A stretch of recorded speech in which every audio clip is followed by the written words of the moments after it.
Nuevo régimen de regalías en el país. El país la necesitaba. La economía colombiana pasa por un buen momento, como lo han reconocido las calificadoras internacionales de riesgo que han destacado el saneamiento de las finanzas, las reformas económicas recién aprobadas y la proyectada bonanza minero-energética. Sin embargo, el país sigue manteniendo unos niveles preocupantes de desigualdad, como lo registra el índice del Banco Mundial que mide este problema. Este buen momento ha sido posible por el empuje que le ha dado al país la industria minero-energética. Hoy, Colombia es uno de los principales exportadores de América Latina de petróleo, gas natural y carbón. También exporta oro, hierro, níquel y esmeraldas, entre otros minerales. Este desarrollo petrolero y minero le ha permitido a la nación obtener ingresos adicionales provenientes del pago de regalías. Una contraprestación que deben pagar las empresas que explotan recursos naturales no renovables en Colombia. Las regalías son percibidas por los departamentos y municipios productores y por las localidades portuarias por donde se transportan estos recursos naturales. Las regalías refuerzan las finanzas locales y deben ser destinadas a inversión social. Deben servir para mejorar la calidad de vida de los habitantes de las zonas productoras, especialmente en salud, educación y saneamiento básico.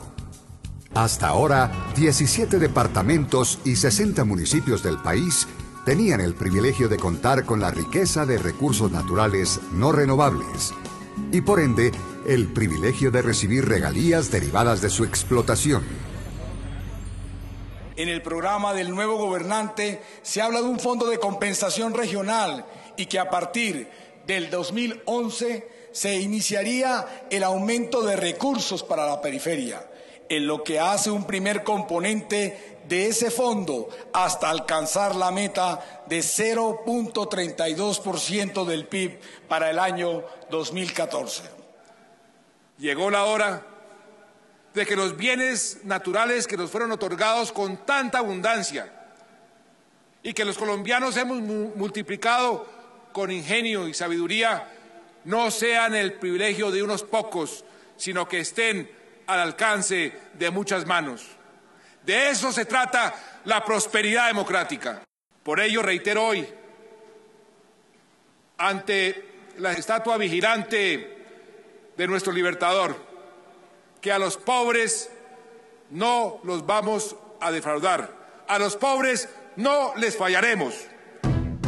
Hoy, más del 46% de la población colombiana se encuentra en la línea de pobreza. El 18% vive en la miseria. 1 de cada 5 no tiene ningún tipo de ingresos y sufre hambre. Los problemas de educación, agua potable, saneamiento básico, vivienda, salud y trabajo afectan a gran parte de la población, pero esta es una dificultad mucho más cruda en las regiones de la periferia nacional. Tanto en las costas Pacífica y Caribe, como en los cinturones de miseria y periferia de las grandes ciudades y vastos sectores de la Orinoquia y Amazonia, se dan altos niveles de atraso, pobreza, miseria y falta de oportunidades. Desde hace décadas, los habitantes de estas zonas no sienten una redistribución equitativa de la riqueza nacional. Durante el período legislativo que inició el 20 de julio del 2010, y tal como lo habían anticipado el presidente del Senado Armando Benedetti y el presidente de la República Juan Manuel Santos, se trabajó en una reforma constitucional para que la nación enfrente las desigualdades, la pobreza y lleve alternativas de desarrollo a esas zonas. La iniciativa replantea la distribución de las regalías de hidrocarburos y minería con criterio de igualdad entre los departamentos productores y no productores. Este es uno de los ejes centrales de la reforma. Es una buena noticia para el país. Vamos a redistribuir la riqueza del petróleo, del carbón, la riqueza del subsuelo entre todos los colombianos, para todos los departamentos en todas las regiones del país. Hoy en día, solamente los departamentos productores tienen el privilegio de esa riqueza. No hay país desarrollado con 8 millones de pobres en la miseria extrema. Hay que garantizar que esos compatriotas tengan una nivelación con los demás colombianos.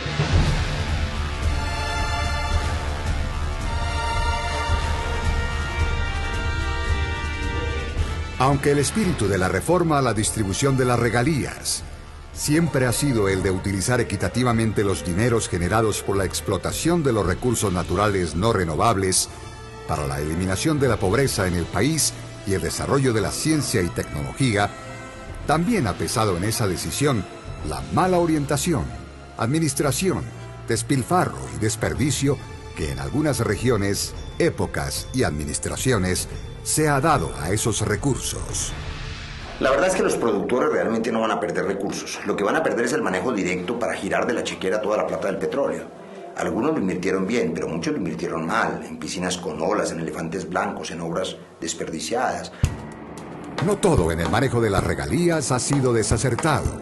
Varios municipios y departamentos productores han aprovechado esos grandes presupuestos en regalías para mejorar indicadores en salud, educación, saneamiento básico e infraestructura.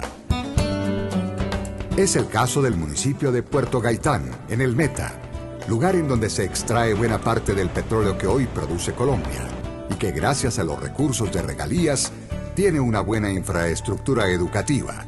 Su población, en un 99%, tiene agua potable y alcantarillado. El proyecto de acto legislativo que permitirá una reforma a las regalías inició su trámite en el Congreso de la República a finales del año pasado.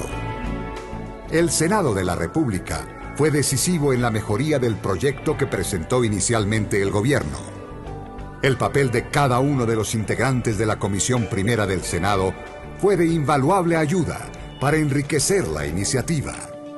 Yo diría que no pierde nadie. Gana Colombia, que son 45 millones de personas que ahora van a tener acceso a la riqueza petrolera, la riqueza carbonífera, pero además las regiones productoras tienen un tratamiento especial.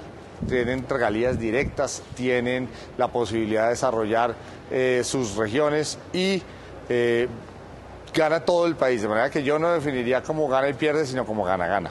Es la reforma que le llevará recursos a todos los departamentos de Colombia que jamás habían recibido. Estoy muy satisfecho de poder haber hecho ese aporte a las regiones colombianas. Yo sí creo que este acto legislativo es el más importante que he conocido en mi vida parlamentaria, porque deja el discurso que generalmente se echa en el Congreso y se echa en el escenario político sobre cómo luchar contra la pobreza para hacer una acción real contra la pobreza.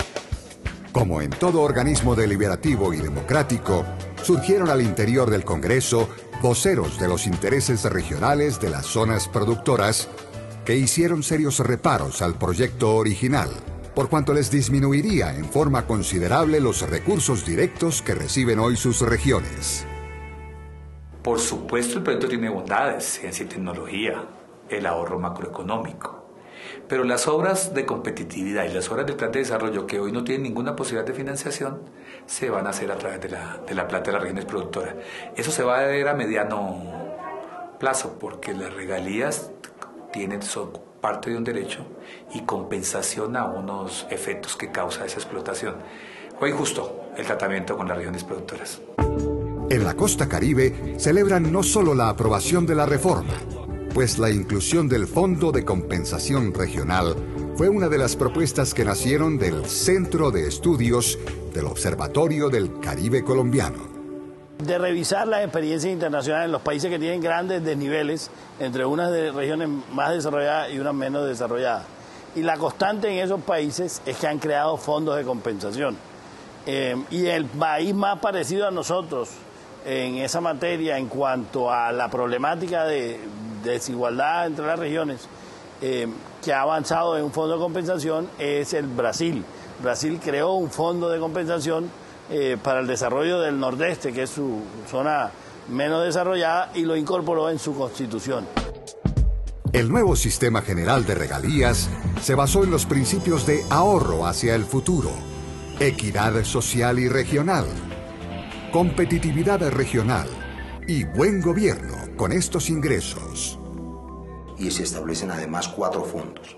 Un fondo de compensación regional que luchará contra la pobreza, un fondo de competitividad para lograr el desarrollo regional, un fondo muy importante de investigación, ciencia y tecnología que invertirá cerca de $1 billón al año en las universidades y en los centros de investigación, y un fondo de ahorro y estabilización macroeconómica para evitar la enfermedad holandesa. Esos 4 fondos reemplazarán el viejo Fondo Nacional de Regalías. Los fondos van a funcionar con base en unos triángulos de buen gobierno donde se reúnen los gobernadores, los alcaldes y el gobierno nacional y definen los proyectos que se van a adelantar. De manera que esos 6-7 billones de pesos de inversión anual en todo el país se hagan los mejores proyectos y con probidad y pulcritud. Fondo de Ciencia, Tecnología e Innovación. El Fondo de Ciencia y Tecnología es fundamental para poner a Colombia en los mercados competitivos con mejores productos, para lo cual la investigación es un salto directo al desarrollo. Con el fondo, se le abren las puertas a las universidades públicas y privadas y a los centros de investigación que existen en el país. Igual, un campesino de Santander, de Boyacá, de la olla del Suárez o de Villeta, puede creer que ciencia, innovación y tecnología es como granular mejor la panela para venderla mejor, cómo empacarla mejor. Eso también es ciencia, innovación y tecnología. Fondo de Desarrollo Regional. Una de las finalidades de este fondo es el desarrollo de las regiones a través de construcción de obras de infraestructura, como puentes, dobles calzadas, aeropuertos, puertos, para que el país pueda competir. También se busca que con los recursos de este fondo se fortalezca a la pequeña caficultura, a los productores de cacao, de fique y otros sectores alternativos a la minería y energía. Fondo de Ahorro y Estabilización. Fondo de ahorro es para evitar lo que se llama la enfermedad holandesa, y expliquémosle un poco a los televidentes. Cuando hay una gran riqueza petrolera o de cualquier origen y se inunda de dólares un país, baja el precio de la divisa y la gente puede importarlo todo, inclusive la comida y los productos. Traen cosas de China y de otros países y se quiebra la industria nacional y se sacrifican miles de empleos. Entonces hay que evitar esa inundación de dólares dejando una parte ahorrada, pero ese ahorro también es para las vacas flacas. Es decir, cuando las regiones que producen petróleo se les seque un pozo o dejen de producir, tendrán allí su cuenta de ahorros para echarle mano a la plática, porque el fondo de ahorro también es para las regiones. Fondo de Compensación Regional. El Fondo de Compensación lo que busca fundamentalmente es darle durante 30 años una participación adicional a las zonas más subdesarrolladas del país. En ese sentido, pues eso se mide por temas como índices de necesidades básicas insatisfechas. Para dar unos ejemplos, la tasa de analfabetismo en la zona Caribe es el doble del interior del país, y la tasa de analfabetismo del área del litoral pacífico es el triple de la que tiene, por ejemplo, ciudades como Bogotá, Medellín o Cali. Entonces, ese tipo de cosas son las que tenemos que superar para que realmente vayamos generando una sola Colombia, una Colombia que realmente tenga una situación más de una mayor equidad en sus desarrollos regionales, y buena parte de esto, un ingrediente fundamental, un ingrediente necesario, es esta reforma a las regalías que va a permitir que un mayor número de colombianos nos beneficiemos del producto de nuestro subsuelo. Fondo para el Ahorro Pensional Territorial. Además, continuará vigente el Fondo para el Ahorro Pensional Territorial, que permitirá seguir cumpliendo con los pagos de las mesadas de los pensionados del sector público. Lo peor que le puede pasar a un país es que una persona que ha trabajado toda su vida, cuando se vaya a pensionar le digan, mire, no tenemos con qué pagarle. No honrar la palabra en materia pensional para un gobierno es terrible. Entonces vamos a hacer eso. El 10% va a las pensiones territoriales para asegurarle a los pensionados de los departamentos y los municipios su pensión, que es sagrada. Fiscalización. La reforma destinará un 2% de los recursos del Sistema General de Regalías para ejercer fiscalización en la exploración y explotación minera. La fiscalización que va a hacer el Ministerio de Minas es una fiscalización que se refiere fundamentalmente al producido a los producidos de las minas, para que los recaudos de las regalías sean efectivamente los que los titulares mineros deben pagar. El Senado de la República y el Gobierno Nacional aspiran a que con esta reforma constitucional se administre de manera adecuada la bonanza minero-energética del sector. Se calcula que en los próximos 9 años, el país recibirá por concepto de regalías de la minería y los hidrocarburos 100 billones de pesos. Las regalías lo que buscamos es que vayan a grandes proyectos, buscamos que no estuviéramos reducidos a una serie de cajones, sino que cada región tenga la independencia dentro de ese trípode que buscamos de influencia con los gobernadores, el Congreso, el Gobierno Nacional, las fuerzas vivas de cada lugar, que podamos dirigir los recursos a donde tengan mayor impacto. Por ejemplo, si un cuello de botella es infraestructura educativa, podría ser. Otro cuello de botella son carreteras, también puede ser. Que otro cuello de botella es el acceso al Internet, también puede ser ese tipo de proyecto. Entonces no estamos solamente casados con un tipo de proyecto, sino que las inversiones se adapten a las necesidades de cada región. La pobreza en Colombia se ha concentrado en regiones como el Caribe, lugar que a pesar de tener polos de desarrollo como Barranquilla y Cartagena, tienen en las mismas ciudades y en otras poblaciones altos niveles de pobreza y miseria. Ese es el caso de Suán, sur del Atlántico, que después de 200 años de fundación es un municipio en donde lo único que no ha llegado es el desarrollo. Vivimos en unas condiciones totalmente infrahumanas. No hay saneamiento básico, no hay alcantarillado, no hay servicio de luz. Todos sus pobladores, unos 10.000, son pobres. Dependen de la precaria economía, de la agricultura y la pesca. La harina de yuca es su único plato nutricional y la única materia prima para conseguir el sustento diario.